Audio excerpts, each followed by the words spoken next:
Well, more news from the Inyo courthouse. How did someone manage to steal more than $1.5 million in welfare funds undetected for 8 years? Well, the district attorney alleges Inyo's social services supervisor, Dawn D. Rossi, conspired with her husband, Ken, to commit that crime. Director of Health and Human Services, Jean Turner, maintains that there were many safeguards in place. Turner said, quote, "There are 8 different levels of safeguards."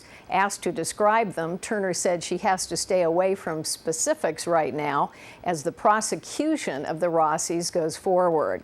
Turner did repeat that there were 8 levels of safeguards in place involving various organizations, including the county and the state. She said, "I hope I can give more detail in the future." Turner did say that the embezzled money did not come from the county general fund.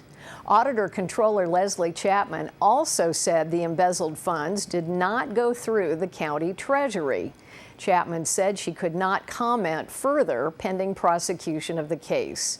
In a county press release, Chapman had earlier said that the county has, quote, "maintained good controls," but she added this, quote, "It is very difficult to stop a management person in a position of trust and authority from circumventing the system," end quote.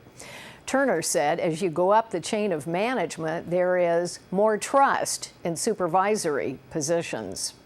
Director Turner said that it is unfortunate this incident has placed a black cloud over good employees. Asked if Inyo County has to pay back any of the $1.5 million, Turner said she doesn't know and that there are still many unanswered questions.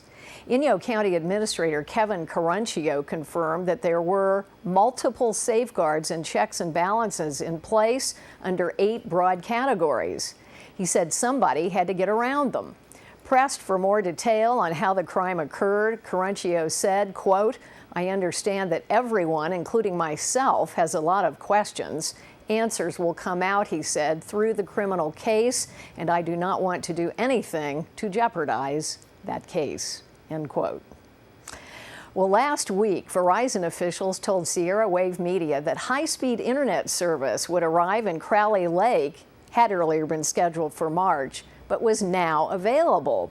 However, residents in the Crowley community reported to us that they still cannot get service.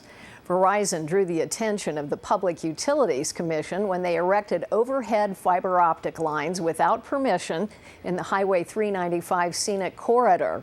The PUC punished them by requiring Verizon to install high-speed internet service in Crowley and Swall Meadows. PUC gave a grant to Verizon. Verizon's deadline was the end of January. It didn't happen. Verizon asked for more time. The Public Utilities Commission denied their request and threatened to penalize the utility $2,000 or $3,000 a day. Verizon officials said they had equipment problems, which led to delays. Then last week, Jared Gonzalez of Verizon said the company was, quote, "currently accepting orders for internet service in Crowley and will take orders for Swall as early as next week," end quote.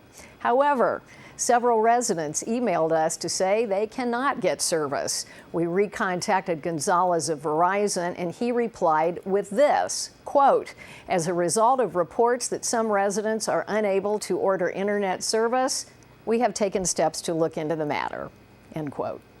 We'll try to keep you updated. Well, here's an update. iCare's 17th annual fundraising dinner on Saturday was attended by 700 animal lovers, as they put it. Attendees enjoyed a meal catered by Whiskey Creek, sponsored by Union Bank, Sierra Wave Media, and DWP. The meal was served by 4-H members and many other volunteers. And those who attended said it was an exciting evening with a live auction led by former KIBS radio man John Daly. Live auction items made $7,825, and the silent auction items brought in $9,214. Raffle tickets were sold for a dog-themed quilt and a cat-themed quilt made and donated by the Quilters in Stitches, and that raised $885.